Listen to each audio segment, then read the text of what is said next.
হঠাৎ করে আমরা লক্ষ্য করছি ডক্টর ইউনূস সরকার এবং সেনাবাহিনীর একই রকমের সুর। দেখেন, প্রফেসর ডক্টর মোহাম্মদ ইউনূস ছিল আন্তর্জাতিক মানের খেলোয়াড়। উনি খেলতে জানে, উনি খেলাতে জানে, উনি মানুষের নার্ভ চিনে, উনি কাউকে তোয়াক্কা করেন না। Breaking news. পিনাকিদার ভক্ত কারা আছেন, হ্যাটার্স কারা আছেন, কারা মনে করছেন যে এই ঘটনা প্রাপ্য ছিল, কিন্তু আওয়ামী লীগ করে নাই, এই বিষয়টা আবার পিনাকি নিজেই ঘোষণা দিচ্ছেন। স্ক্রিনের এক অংশে আপনারা যে দৃশ্যপট দেখছেন, এটা হচ্ছে পিনাকিদার যে বগুড়ার যে বাসভবন আছে, যেখানে তার মা থাকেন, সেখানে গত রাতে দুইজন মুখোশধারী মানুষ গিয়ে বাড়িতে আগুন জ্বালাই দিচ্ছে। হারার আগে হারু পাট্টি বলা ঠিক না, কিন্তু ওরা পণ করেছে হারিবেই। আমার মাঝে মাঝে অবাক লাগে, বিএনপির কি বুদ্ধিশুদ্ধি আছে এমন লোক নাই? এখন অনেকে কইতে পারেন সব বুদ্ধি গেলে আপনারই আছে আর সবাই তেজপাতা। দর্শক, নতুন একটা নিউজ আপনাকে স্বাগতম। প্রিয় দর্শক, বাংলাদেশের যে বর্তমান রাজনৈতিক প্রেক্ষাপট এবং যে পরিস্থিতির সৃষ্টি হয়েছে তারই আলোকে আপনাদের সামনে বেশ কয়েকটা গুরুত্বপূর্ণ ভিডিও নিয়ে হাজির হয়েছি, যার কিছুটা অংশ বিশেষ ইতিমধ্যেই ভিডিওর শুরুতেই দেখেছেন। তো দর্শক, ভিডিওর শুরুটা দেখে কিন্তু বুঝতে পেরেছেন আজকে নিউজটা ঠিক কতটা গুরুত্বপূর্ণ এবং ঠিক কোন বিষয়টাকে ইঙ্গিত করছে। তাই বলবো, যারা ভিডিওটি অন করেছেন না টেনে সম্পূর্ণ নিউজটি মনোযোগ সহকারে দেখতে থাকুন, তাহলে আজকের মূল বিষয়টা বুঝতে পারবেন। তো দর্শক, আর বেশি দেরি না করে চলুন দেখে আসবো আজকে সেই কাঙ্ক্ষিত। দেখেন, প্রফেসর ডক্টর মোহাম্মদ ইউনূস ছিল আন্তর্জাতিক মানের খেলোয়াড়। উনি খেলতে জানে, উনি খেলাতে জানে, উনি মানুষের নার্ভ চিনে, উনি কাউকে তোয়াক্কা করেন না, উনি কাউকে কেয়ার করেন না, উনি কোনো দলকে তোষামোদি করেন না। উনি কাউকে কেয়ার করে যে তার মন রাখবো বা তার মন রাখবো করে করে আমি কোনো ডিসিশনে দিলাম না, এই ধরনের মানুষ উনি নয়। আপনারা সময় মতো ওনার হ্যাডম দেখতে পারবেন। এইবার উনি হ্যাডম দেখায় দিয়েছেন বন্ধুরা। গতকালকে আরপিও গণপ্রতিনিধিত্ব আদেশ জারি করে দিয়েছেন এবং এটা উপদেষ্টা পরিষদ থেকে পাশ করায় দিয়েছেন, যেটা নিয়ে অনেকেরই দাবি ছিল বা বিশেষ করে বিএনপির একটা আপত্তি ছিল। অনেকেই ভাবছে যে বিএনপির কথা হয়তো শুনবে, উনি হয়তো আরপিওটা করবে না, বা বিএনপি যে সমস্ত কথা বলছে সেগুলোর চিন্তাভাবনায় আছে, বিএনপির সাথে তার একটা সখ্যতা আছে। এতদিন তো শুনছিলাম এই এনসিপির সাথে আছে, ইদানিং শুনতেছি বিএনপির সাথে, কখনো শুনছি জামাতের সাথে। আসলে ডক্টর ইউনূস কাউর না, ডক্টর ইউনূস হলো জনগণের। আপনি যে দেখছেন আপনার সরকার, সে এমন এক বিধ্বংসী, এমন এক তোলপাড় করা ডিসিশন উনি আজকে দিয়ে দিলেন, মানে মঙ্গলবার দিন দিয়ে দিলেন, যেটা দেখার পর সমস্ত যারা রাজনীতি করে, রাজনৈতিক দলগুলোর মাথা খারাপ হয়ে গেছে। উনি স্ট্রেইট করে আরপিওতে সংশোধনী আইন বলে দিচ্ছেন, নির্বাচন যদি কোনো সাথে জোট করে করতে হয় তাহলে নিজের যে দলীয় প্রতীক আছে সেইটা নিয়ে নির্বাচন করতে হবে, যেটা বন্ধুরা এতদিন ছিল অন্য নিয়ম। বাংলাদেশে আমরা দেখছি যে 14 দলীয় জোট করে আসরাল ইনু, তারপরে রাশেদ খান মেনন, তারপরে এরকম আরও ওই যে দিলীপ বিশ্বাস না দিলীপ বড়ুয়া, এরা আওয়ামী লীগের ব্যানারে নৌকা মার্কায় ইলেকশন কইরা পাশ কইরা তারপরে এখানে মন্ত্রিত্ব নিছে। এখন আর সেটা হবে না। এখন আপনি যদি বিএনপির থেকে দাঁড়াইতে চান, আপনি যে দলের, আপনি যদি নাগরিক কমিটির হন, নাগরিক ঐক্যর হন, বা আপনি যদি এনসিপির হন, বা আপনি যদি জামাতের হন, আপনাকে আপনার দলের প্রতীক নিয়ে আপনাকে দাঁড়াতে হবে। কি একটা অবস্থা চিন্তা করছেন? এখন আপনি ধরে নেন যে দলীয় প্রতীক তো একটা বিরাট ব্যাপার। আমরা বাংলাদেশে সারা জীবন দেখে আসছি যে ধানের শীষ অথবা নৌকায় যে দাঁড়াইছে সেই পাশ, ধানের শীষে যে দাঁড়াইছে সেই পাশ। এখন যদি ধানের শীষের বদলে আপনি অন্য একটা প্রতিক্রিয়া যে কোনো জায়গায় ইলেকশন করেন, তাহলে কি হবে? ওগুলো তো ধানের শীষ থাকবে না। তো ধানের শীষের যারা ছিল, যে ওই এলাকার প্রভাবশালী নেতৃবৃন্দ, তারা তো হয়তো অন্য একটা মার্কা নিয়ে ইলেকশন করবে স্বতন্ত্র হইয়া, তখন আপনাকে ওরা ভোট দেবে। আপনি বাইরের থেকে আসছেন, আপনি ধানের শীষও না, আপনি আপনার প্রতিক্রিয়া করতেছেন, আপনারা ভোট। হঠাৎ করে আমরা লক্ষ্য করছি ডক্টর ইউনূস সরকার এবং সেনাবাহিনীর একই রকমের সুর। তাদের ফরমাল বক্তব্যে কোনো পার্থক্য নেই। এটা রাজনীতিতে তাৎপর্যপূর্ণ এবং বিশেষ বার্তা বহন করে। দর্শক, সরকারের পক্ষ থেকেও বলা হচ্ছে ফেব্রুয়ারিতে নির্বাচন এবং নির্বাচন দরকার ইত্যাদি ইত্যাদি। সেনাবাহিনীর পক্ষ থেকেও বলা হচ্ছে হ্যাঁ, সরকারের নির্দেশনা অনুযায়ী আমরা নির্বাচনের জন্য কাজ করব, নির্বাচন দরকার, নির্বাচন হলে দেশে স্থিতিশীল পরিবেশ আসবে, ইত্যাদি ইত্যাদি। আরো নানান বিষয়ে সেনা সদর সর্বশেষ যে প্রেস ব্রিফিং করেছে এবং প্রফেসর ইউনূস সরকার যে বক্তব্য দিয়েছে, যথেষ্ট সিমিলার মনে হয়েছে, অভিন্ন মনে হয়েছে। এটার তাৎপর্য কি? এটার তাৎপর্য হচ্ছে হ্যাঁ, একটা সমঝোতা হয়েছে, ঐক্য হয়েছে, ইটস ট্রু। এটার সম্ভাব্য একটা কনসিকুয়েন্স হতে পারে ইউনূস সরকার এবং সেনাবাহিনী মিলে রাজনৈতিক দলগুলোকে সাইজ করবে। বিশেষ করে আমরা দেখতে পাচ্ছি যে রাজনৈতিক দলগুলোর মধ্যে এখন সিভিয়ার অনৈক্য। বিশেষ করে বিএনপি চায় জুলাই সনদ ভুলিয়ে দিতে, গণভোট আটকে দিতে। জুলাই সনদের আইনি ভিত্তি দেওয়ার এখতিয়ার নাকি সরকারের নেই। আবার তাদের নোট অফ ডিসেন্ট এগুলো নাকি বাইবেল থাকতেই হবে, নানান কিছু বলছে। জামাত ইসলামী বলছে এর ঠিক বিপরীত, এনসিপি বলছে ঠিক বিপরীত, যে না, জুলাই সনদের আইনি ভিত্তি দিতেই হবে এবং গণভোট নির্বাচনের আগেই অনুষ্ঠিত হতে হবে। এগুলো নিয়ে কোনো তালবাহানা চলবে না। জাতীয় নির্বাচন হোক বা না হোক, জুলাই সনদ বাস্তবায়ন করতে হবে। এটা হচ্ছে জামাতের বক্তব্য, ঠিক বিএনপির বিপরীত। এই জায়গায় সরকার বলে দিয়েছে যে 1 সপ্তাহের মধ্যে আপনারা একমত হয়ে আসেন। আসলে 1 সপ্তাহ না, 1 বছরের মধ্যেও আলোচনা করে বিএনপি, জামাত, এনসিপি ও অন্যান্য দলগুলো একমত হয়ে আসতে পারবে না। যদি একমত হওয়া সম্ভব হতো, সেটা ঐকমত্য কমিশনের উদ্যোগে যে আলোচনা হয়েছিল দীর্ঘদিন, তাতেই হতো। Breaking news. পিনাকিদার ভক্ত কারা আছেন, হ্যাটার্স কারা আছেন, কারা মনে করছেন যে এই ঘটনা প্রাপ্য ছিল কিন্তু আওয়ামী লীগ করে নাই, এই বিষয়টা আবার পিনাকি নিজেই ঘোষণা দিচ্ছেন। স্ক্রিনের এক অংশে আপনারা যে দৃশ্যপট দেখছেন, এটা হচ্ছে পিনাকিদার যে বগুড়ার যে বাসভবন আছে, যেখানে তার মা থাকেন, সেখানে গত রাতে 2 জন মুখোশধারী মানুষ গিয়ে বাড়িতে আগুন জ্বালাই দিচ্ছে। এখন এই ঘটনার পর স্বাভাবিকভাবেই প্রথমে আমরা সবাই মনে করছিলাম, যেহেতু ধানমন্ডি 32 ভাঙার মূল নায়ক হচ্ছে পিনাকি, সেইটারই সম্ভবত প্রতিশোধ নিয়েছে আওয়ামী লীগ, অথবা অন্য কেউ করে আওয়ামী লীগকে ফাঁসাইতে চাইছে কিনা, এটা নিয়ে একটা প্রশ্ন ছিল। অথবা আওয়ামী লীগ নিজেরাও করছে কিনা, যে ধানমন্ডি 32-এ আগুন দিছো পিনাকি, তোমার বাড়ির তো রক্ষা নাই। এই যখন পারসেপশন মানুষের মনে, এই যখন জল্পনা কল্পনা, এর মাঝখানে পিনাকি দিয়েছে ভিন্ন রকম তথ্য। তিনি আসলে কোন দলকে মেনশন করলেন? পিনাকির এই মুহূর্তে হেটার্স কারা? আওয়ামী লীগ এবং বিএনপি, জামাত ইসলাম ফুল ভক্ত, এনসিপি আরো ভক্ত, কিছু কিছু নেতাদের সাথে দ্বিমত আছে। এখন পিনাকি বলছেন যে আমার বগুড়ার বাসার সামনের দরজায় গতকালকে রাত 2টার দিকে 2 জন মুখোশধারী আগুন লাগিয়ে দিয়ে যায়। আপনারাই বলুন, আমার বাসায় বগুড়া শহরে আগুন লাগানোর দুঃসাহস কার হতে পারে? আমরা দাদা মনে করি এখানে অনেকেই করতে পারে, কারণ আপনি অনেকেই আঙ্গুল দিয়ে রাখছেন, এটাও হতে পারে। আচ্ছা, তো এখন পিনাকি বলছেন যে আওয়ামী লীগ এই দুঃসাহস করে নাই। তার মানে কারা করছে? জামাত ইসলামও করে নাই, আওয়ামী লীগও করে নাই, এনসিপি করার প্রশ্নই আসে না। আরো যে রাজনৈতিক দলগুলো আছে তাদের তো সেই কলিজাই নাই। তাহলে তিনি আসলে বিএনপিকেই বুঝাইতে চাইছেন অলিখিত ভাবে। তিনি বলছেন যে আওয়ামী লীগ এই দুঃসাহস করে নাই, বাসায় আমার বৃদ্ধা মা থাকেন, এই পিশাচদের সেই বোধটাও নাই। এরা করতে আসছে রাজনীতি। কারা? ভাসুরের নাম মুখে নিতে হয় না আমাদের রাজনৈতিক অঙ্গনে, আমরা বুঝতে পারি যে এখানে তিনি অলিখিতভাবে বিএনপিকে আসলে ইঙ্গিত দিচ্ছেন, যদিও তিনি বিএনপির নাম নেন নাই।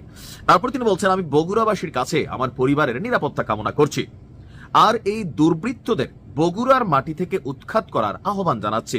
এখন ওই দুর্বৃত্ত কারা? অথবা বগুড়াবাসী কি রাত জেগে জেগে পুরা ওয়ার্ড ভিত্তিক এলাকার লোক এরকম 2 জন 5 জন ভাগ করে করে পিনাকির বাড়ি রাত্র পাহারা দিবে, নাকি এটা প্রশাসন পাহারা দিবে, অথবা পিনাকির বাড়ি ওই ক্রাইটেরিয়ায় পড়ে কিনা যেটা রাষ্ট্র কর্তৃক পাহারা দিয়া নিশ্চিত করবে বা সেখানে নিরাপত্তা দিবে? আসলে পড়ে না। তো তারপরেও তিনি তার ভক্তদের কাছে এটা প্রত্যাশা করেন যে তারা রাত জেগে জেগে পাহারা দিবে, ওনার বাড়িতে যেন কোনো রকম ঘটনা না ঘটে। দুর্বৃত্তরা ধরা পড়বে, কারা করেছে এই কাজ দেশবাসী জানতে পারবে। আমরাও আসলে জানতে চাই যে পিনাকির বাড়িতে আগুন দেওয়ার দুঃসাহস আসলে কে করছে? যেহেতু আওয়ামী লীগ করে নাই, জামাত তো তার ভক্তই, এনসিপিও ভক্তই, তাহলে কারা করছে? তারপর তিনি লিখছেন যে আমাকে কোনো হুমকি থামাতে পারবে না, আমার বাড়ি ভস্মীভূত হয়ে গেলেও আমার কণ্ঠস্বর থামবে না। ভস্মীভূত মানে হচ্ছে যদি জয়লা ছাই হয়ে যায়, আঙ্গার থাকে না, ছাই হয়ে যায়, তারপরেও তার কণ্ঠস্বর থামানো যাবে না। ইনকিলাব জিন্দাবাদ। এই ঘটনা কারো বাড়িতে আগুন দেওয়া, কারো বাড়ি পলিটিক্যাল পয়েন্ট অফ ভিউতে ভাঙা ফেলা, এই ন্যারেটিভ কিন্তু পিনাকি দাঁড়ি তৈরি। দেখেন, আপনি যেই ন্যারেটিভ তৈরি করবেন, এই ন্যারেটিভ আপনার উপরে আসবে। এখন আপনার বাড়িতে রাতের আধারে তারা আগুন দিছে, কোন এক সময় কিন্তু দিনের আলোতে দাদা আপনার বাড়ি ভাঙা ফেলবে, কারণ 32 যে ভাঙছেন আপনি, এইটার একটা ঝাল তো আওয়ামী লীগের আছে, মনে মনে 100% আছে। তবে এখনের এই ঘটনা আওয়ামী লীগ করে না, যেহেতু আপনি বলছেন বা আওয়ামী লীগের সাহস হবে না, তাহলে কারা করছে? আপনি কি বিএনপিকে ইঙ্গিত দিচ্ছেন? তবে এই খেলাটার শুরুয়াত, বাংলাদেশে অনেক কিছুর শুরুয়াত হয়েছে। মব কালচার দেখছি, মানুষের বাড়ি ঘরে লুটপাট দেখছি, তারপর হচ্ছে ধান্দা বাণিজ্য দেখছি। এইগুলো আমি সেই প্রথম থেকে বলে আসতেছি, আপনি যেটা শুরু করে দিচ্ছেন আপনার হাতে ক্ষমতা থাকার পরে, এটা কিন্তু ভাই আপনার উপর ফিরে আসবে। আজ আসুক কাল আসুক, যখন আপনি আরেকজনটা করে উল্লাস করছেন, নেতৃত্ব নিচ্ছেন, মজা নিচ্ছেন, আপনার এটা যখন হবে তখন মানুষও মজা নিবে। এটা প্রকৃতির কঠিন বিচার, এটা কখনোই কাম্য না, কিন্তু ষষ্ঠা যিনি তাকে তো ভুগতে হবে। আমরাও চাই পিনাকির বাড়িতে কারা আগুন দিছে তার প্রকৃত তথ্যটা। হারার আগে আরু পাট্টি বলা ঠিক না, কিন্তু ওরা পণ করি যে হারিবেই। আমার মাঝে মাঝে অবাক লাগে বিএনপি কি বুদ্ধিযুদ্ধি আছে এমন লোক নাই। এখন অনেকে কইতে পারেন সব বুদ্ধি খালি আপনারই আছে আর সবাই তেজপাতা। তাহলে আসেন আমরা অঙ্ক কইসা বুঝে দেখি কেন বিএনপি যা সিট পাইতো তার চেয়ে কম সিট পাইবে এমনি নমিনেশন ঘোষণা করে। দুনিয়াতে যা রীতি বলে জানি তা অনেক ট্রায়াল আর এররের পরে স্ট্যাবলিশড হয়, প্রতিষ্ঠিত হয়, তারপরে সবাই মেনে চলে। যেমন ধরেন পরীক্ষার আগে গোল জিনিস খাওয়া যায় না, তাই না? আলু রসগোল্লা চমচম করে খাওয়া যায়, চমচম খাবার পারেন, লম্বা আছে, আলু খেলে পরীক্ষাত গোল্লা পাবেন। সেই রকম জাতীয় সংসদ নির্বাচনে কখন প্রার্থী ঘোষণা করা হয় তার কিন্তু একটা রীতি আছে। সেই রীতি কি এবং কেন সেই সময়ে প্রার্থী ঘোষণা করা হয়, আসেন সেটা এটা বুঝে দেখি। আমি বাংলাদেশের 4টা সাম্প্রতিক জাতীয় সংসদ নির্বাচনের প্রার্থী ঘোষণার সময়কাল ধারাবাহিকভাবে বর্ণনা করতেছি, যাতে আপনারা পুরো প্রক্রিয়াটা সময়ের ক্রম অনুসারে পরিষ্কারভাবে বুঝতে পারেন। 2008 সালের নির্বাচন, ভোটের তারিখ ছিল 29শে ডিসেম্বর 2008 সাল। তফসিল ঘোষণা হয়েছিল 24শে নভেম্বর 2008। প্রধান দলগুলা প্রার্থী ঘোষণা করছিল কখন? আওয়ামী লীগ, বিএনপি এবং মহাজোট, মানে 4 দলীয় জোট উভয়, ডিসেম্বরের 10 থেকে 15 তারিখের মধ্যে। তার মানে ভোটের 15 থেকে 20 দিন আগে চূড়ান্ত প্রার্থী ঘোষণা করছিল। 2014 সালে যদি সেখানে বিরোধী দল সবাই নির্বাচন বয়কট করছিল, তো ভোটের তারিখ ছিল 5 জানুয়ারি 2014। তফসিল ঘোষণা হয়েছিল 25শে নভেম্বর 2013। প্রধান দলগুলো প্রার্থী ঘোষণা, আওয়ামী লীগ ডিসেম্বরের শুরুর সপ্তাহে চূড়ান্ত প্রার্থী তালিকা দেয়, বিএনপি তো নির্বাচনে অংশ নেয় না, বর্জন করছিল। সময়ের ব্যবধান 30 দিন। 2018 সালে নির্বাচন হইল 30শে ডিসেম্বর, তফসিল ঘোষণা 8ই নভেম্বর। প্রধান দলগুলোর প্রার্থী ঘোষণা, আওয়ামী লীগ 25শে নভেম্বরের মধ্যে অধিকাংশ প্রার্থী চূড়ান্ত করে। জাতীয় ঐক্যফ্রন্ট, যেটার মধ্যে বিএনপি সবাই ছিল, 26 থেকে 28শে নভেম্বরের মধ্যে প্রার্থী তালিকা প্রকাশ করে। বাংলাদেশের রাজনৈতিক দলগুলো সাধারণত ভোটের 30 থেকে 35 দিন আগে আনুষ্ঠানিকভাবে প্রার্থী ঘোষণা করে এবং তফসিল ঘোষণার 7 থেকে 15 দিনের মধ্যে চূড়ান্ত তালিকা দেয়। তার মানে তফসিল ঘোষণার পরে প্রার্থী তালিকা দেয়। কারা দেয়? বড় দলগুলো দেয়। কেন দেয়? আসেন সেটা বুঝে দেখি। এই জায়গায় আছে রাজনৈতিক কৌশলের প্রশ্ন। বড় দলগুলা প্রার্থী তালিকা যত দেরিতে প্রকাশ করে তত বেশি সময় তারা স্থানীয় জোট, আপোষ, নেগোসিয়েশন, সম্ভাব্য বিদ্রোহী প্রার্থীদের সামলানোর সুযোগ পায়। ছোট দল বা জোটের ক্ষেত্রে প্রার্থী ঘোষণা আগে ভাগে করা হয়। আমরা এটা হিসাব করে দেখাই দেব যেন বেশি সময় ধরে প্রচারণা চালাইতে পারে। এবার আমরা একটু দেখি যে ছোট দল আসলে কি আগে প্রার্থী ঘোষণা করে। 2008 সালে আমরা তো দেখছি তফসিল ঘোষণা 24শে নভেম্বর 2008, ভোটের তারিখ 29শে ডিসেম্বর 2008। ছোট দলগুলা মানে জাতীয় পার্টি এরশাদ 28শে নভেম্বরের মধ্যে অধিকাংশ প্রার্থী ঘোষণা করে। ইসলামী দল এবং বামপন্থী জোট, যেটা জাতীয় সমাজতান্ত্রিক দল, ওয়ার্কার্স পার্টি ইত্যাদি, নভেম্বরের শেষ সপ্তাহে প্রার্থী প্রকাশ করে, অর্থাৎ ভোটের 30 দিন আগে থেকে প্রচারণা শুরু করে। 2014 সালের নির্বাচনে তফসিল ঘোষণা করে 25শে নভেম্বর, ভোটের তারিখ 5 জানুয়ারি। বিএনপি ছিল না, ডিসেম্বরের শুরু থেকে 1 থেকে 5 ডিসেম্বরের মধ্যে ছোট দলগুলো প্রার্থী ঘোষণা করে 30 থেকে 35 দিন সময় আগে। 2018 সালের নির্বাচনে তফসিল ঘোষণা 8ই নভেম্বর 2018, ভোটের তারিখ 30শে ডিসেম্বর 2018। ছোট দলগুলা যেমন ইসলামী আন্দোলন, বাংলাদেশ জেএসডি, বিকল্প ধারা, গণফোরাম, ঐক্যফ্রন্ট, এগুলো নভেম্বরের 10 থেকে 20 তারিখের মধ্যে প্রার্থী তালিকা ঘোষণা করে। এরশাদ 20 নভেম্বরের মধ্যে অধিকাংশ আসনে প্রার্থী চূড়ান্ত করে। তারা ভোটের প্রায় 40 থেকে 45 দিন আগে প্রচারণা শুরু করে প্রার্থী সিলেকশন কমপ্লিট করে। তার মানে ছোট দলগুলো হিসাব করলে দেখা যাবে ভোটের প্রায় 45 থেকে 50 দিন আগে তারা মাঠে নামে এবং প্রার্থী চূড়ান্ত করে ফেলে। ছোট দলগুলা তফসিল ঘোষণা 5 থেকে 10 দিনের মধ্যে প্রার্থী ঘোষণা করে এবং ভোটের অন্তত 45 দিন আগে থেকে প্রচারণা শুরু করে দেয় তাদের প্রার্থী নিয়ে, কারণ তাদের প্রচারণা সীমিত বাজেট নির্ভর এবং ব্যক্তি নির্ভর, তাই আগে ভাগে মাঠে নামাটাই টিকে থাকার উপায়। বড় দলগুলো কেন দেরি করে প্রার্থী ঘোষণা করে, এটা আরেকটু বুঝে দেখি। আগে বলছি, আবার একটু বুঝে দেখি। এর পিছনে অনেক রাজনৈতিক এবং মনস্তাত্ত্বিক কৌশল কাজ করে। দেরিতে প্রার্থী ঘোষণা করে বড় দলগুলো একাধিক রাজনৈতিক উদ্দেশ্য একসঙ্গে অর্জন করতে পারে। যেমন 1 নম্বর, স্থানীয় জোট এবং দর কষাকষির জন্য সময় পায়। বড় দলগুলো সাধারণত স্থানীয় পর্যায়ে জোট সমঝোতা, অ্যাডজাস্টমেন্ট পলিসি করে থাকে। যেমন কোনো আসন অন্য জোটের দলের জন্য ছেড়ে দেওয়া বা স্থানীয় প্রভাবশালী নেতাকে বুঝায় সরানো, তাকে বসায় দেওয়া। যদি প্রার্থী আগে ভাগে ঘোষণা করে তাহলে সে আলোচনাগুলো অচল হয়ে যায়, কারণ প্রার্থী ঘোষণার পর আসন ভাগাভাগি করা রাজনৈতিকভাবে কঠিন হয়ে পড়ে। তাই তারা ইচ্ছা করে প্রার্থী তালিকা শেষ মুহূর্ত পর্যন্ত গোপন রাখে, যাতে আসন বিন্যাস জোট রাজনীতি চলমান এবং নমনীয় থাকে। যেমন 2018 সালে আওয়ামী লীগ মহাজোটের সঙ্গে আসন ভাগাভাগির জন্য প্রার্থী তালিকা বারবার পিছাইছে, বলা হয়েছিল এটা একটা সিট অ্যাডজাস্টমেন্ট উইন্ডো।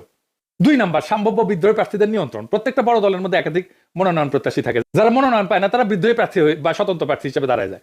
যদি নাম আগে ভাগে ঘোষণা করা হয় তাহলে যারা বাদ পড়ছে তারা সময় পেয়ে যায় বিকল্প প্রতীক সংগ্রহ, প্রচারণা করা, দল বিরোধী ক্যাম্প গঠনের, তার ফান্ড কালেক্ট করার। তাই দলগুলা বিলম্ব করে যাতে বিদ্রোহীদের সময় কমে যায় এবং শেষ মুহূর্তে তারা যেন সংগঠিত হইতে না পারে। 3 নম্বর, প্রতিদ্বন্দ্বী দলগুলো তার প্রার্থী নির্বাচনের কৌশলটা জানা এবং পাল্টা চাল দেওয়া। বড় দলগুলো অনেক সময় বিপক্ষ দলের প্রার্থী তালিকা আগে ভাগে পর্যবেক্ষণ করে তারপর নিজেদের তালিকা প্রকাশ করে। এতে তারা দেখতে পারে কারা মাঠে শক্তিশালী, কারা দুর্বল, কোন আসলে সেফ বেট। তারপর তারা নিজের মনোনয়ন সমন্বয় করে এমন প্রার্থী দেয় যারা সেই এলাকায় ব্যক্তিগতভাবে জনপ্রিয় বা আর্থিকভাবে শক্তিশালী। খুবই সিম্পল হিসাব। 2008 সালের নির্বাচনে আওয়ামী লীগ বিএনপি জোটের প্রার্থী তালিকা প্রকাশের পর কিছু আসনে কৌশলগতভাবে প্রার্থী বদল করছিল। কিন্তু 4 নম্বর গণমাধ্যমের অ্যাটেনশন ম্যানেজমেন্ট আর কি। প্রার্থী তালিকা প্রকাশ করাটাই বড় দলের জন্য একটা মিডিয়া মোমেন্ট। কিন্তু সাংবাদিক, ভোটার, প্রতিদ্বন্দ্বী সবাই তখন মনোযোগ দেয়। তাই বড় দলগুলো এই ঘোষণাটাকে একটা রাজনৈতিক নাটকীয়তা বা কৌশলগত সময় নির্ধারণের ইভেন্টে পরিণত করে। তাই দেরিতে প্রকাশ মানে মিডিয়ার ফোকাস ধরে রাখা, আলোচনা দীর্ঘায়িত করা এবং প্রচারণার মোমেন্টাম বজায় রাখা। 5 নম্বর আভ্যন্তরীণ দ্বন্দ্ব ঠান্ডা রাখা। অনেক সময় দলের কেন্দ্রীয় নেতৃত্ব একাধিক লবির মধ্যে ভারসাম্য রাখতে চায়। আগে ভাগে প্রার্থী ঘোষণা করলে লবিগুলোর চাপ বাড়ে, ক্ষোভ, গণবিক্ষোভ, এমনকি প্রার্থী বর্জনের মতো পরিস্থিতি তৈরি হয়। তাই দলগুলো শেষ মুহূর্তের একটা সেটেলমেন্ট প্যাকেজ দেয়। কাউকে এমপি প্রার্থী, কাউকে ভবিষ্যৎ পদ, কাউকে প্রতিশ্রুতি দিয়ে দলের ঐক্য রক্ষা করে। নির্বাচনের একটা ইকোনমি আছে। এই নির্বাচনী ইকোনমিটাকে ম্যানেজ করা, এটা প্রভাব কেনাবেচা নিয়ন্ত্রণ করা। যেমন প্রার্থী ঘোষণার পর থেকে ভোট পর্যন্ত অর্থ, প্রভাব, পৃষ্ঠপোষকতা এগুলো সক্রিয় হয়। বড় দল যত দেরিতে প্রার্থী চূড়ান্ত করে তত বেশি তারা অর্থনৈতিক প্রভাব নিয়ন্ত্রণে রাখতে পারে, নিজেদের নিয়ন্ত্রণে। এবং মানি পলিটিক্স যেটা, এটা অনিয়ন্ত্রিত বিস্তার ঠেকাইতে পারে, অন্তত আংশিকভাবে। তাই বড় দলগুলোর জন্য দেরিতে প্রার্থী তালিকা প্রকাশ করা কোনো বিশৃঙ্খলা না, এটা এক ধরনের কৌশলগত টাইমিং পলিটিক্স, যেখানে সময়কে নিয়ন্ত্রণ করে তারা আভ্যন্তরীণ সংঘাত, স্থানীয় প্রতিদ্বন্দ্বিতা এবং নির্বাচনী ক্যালকুলেশন এটা নিয়ন্ত্রণ করে। তফসিল ঘোষণার দিন থেকে ভোটের দিন পর্যন্ত বড় দল টাইম ম্যানেজমেন্ট করে প্রতিদ্বন্দ্বীদের চাইতে আগায় থাকে। বিএনপি আগে প্রার্থিতা ঘোষণা করে ছোট দলের মতো আচরণ করে ফেললো, আভ্যন্তরীণ কোন্দল বাড়ায় দিল, বিদ্রোহী প্রার্থীদের সংগঠিত হওয়ার সুযোগ দিল। ধরেন কুমিল্লার হাজী আমিনুর রশিদ ইয়াসিন, কুমিল্লার 6 আসনে বিএনপির মনোনয়ন পায়নি। ওনার সমর্থকেরা রাস্তা অবরোধ করে বিক্ষোভ করতেছে, দেখেছেন, স্লোগান দিচ্ছে কি দেখেন। দর্শক, সম্পূর্ণ ভিডিওটি দেখলেন, আশা করি বিষয়টি বুঝতে পেরেছেন। এ নিয়ে আপনার গুরুত্বপূর্ণ মন্তব্যটি অবশ্যই কমেন্ট বক্সে জানিয়ে দিবেন। ধন্যবাদ।